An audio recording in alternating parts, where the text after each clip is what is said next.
as we're already getting at the seventh candle, question which should have think that would be the first day, and I'm sure some of you thought of it. How come the shamus is higher than all the others? As you see, here's the shamus, and this one is higher than all the other candles. Why is that?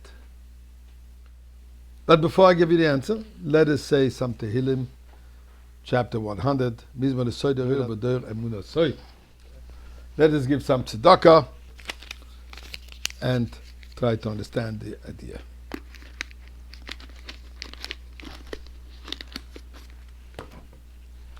The halacha says, regarding the menorah, the design of the menorah, or how we place those candles, there's a few things.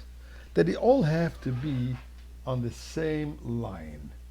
They cannot have a zigzag type of a menorah, or one higher than the other. As you have some very modern sculptured, beautiful menorahs, but these are nice for decorations, they're not for the purpose of the mitzvah.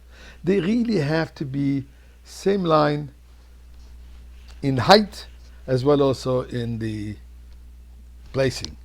So as to emphasize that all the mitzvahs, that the whole menorah is one experience. That all the days there's one menorah. It's not separate candles, because if they're in different heights, etc., it doesn't look like there's 2 or 3 candles. There's separate entities. The Chanukah it's all one. Why do we have a shamus? Right? That one, the higher one, that separated.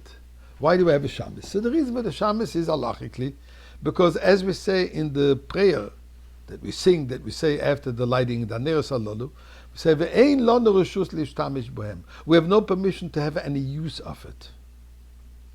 We cannot light another candle from it, from any one of the 8 candles.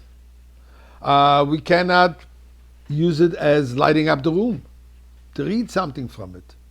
It has to be dedicated completely and only for the mitzvah of lighting the Chanukah menorah. So therefore we have a shamesh that we actually hold in our right hand or left hand, depending if we're righty or lefty, when we say the blessings, and then we use this shamash, let's call it the servant, to light all the other candles. So here again is the question, if it's only here to serve, so in other words, it's of lesser importance than the actual candle. So why is it higher? And you see most menorahs, either it's in the middle between the 8, the 4 on one side, 4 on one side, 4 on the other side, and in the middle you have the shamesh which is higher, or as in this menorah it's on the side, the right or left or wherever it is, but it is separated and usually higher. Why higher? One would expect it to be lower. It's only the shamus, it's only the servant. So here listens to the brilliant insight that the Rebbe gives. We light the menorah towards the street. The time to light the menorah is when it's dark, when it's getting dark. Until when?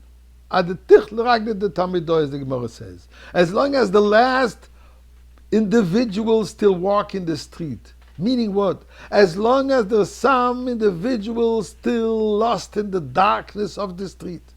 And as long as there are some people who are looking for the night life, unfortunately.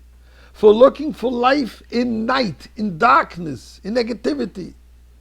In the opposite of light, the opposite of constructive life. They're living in darkness.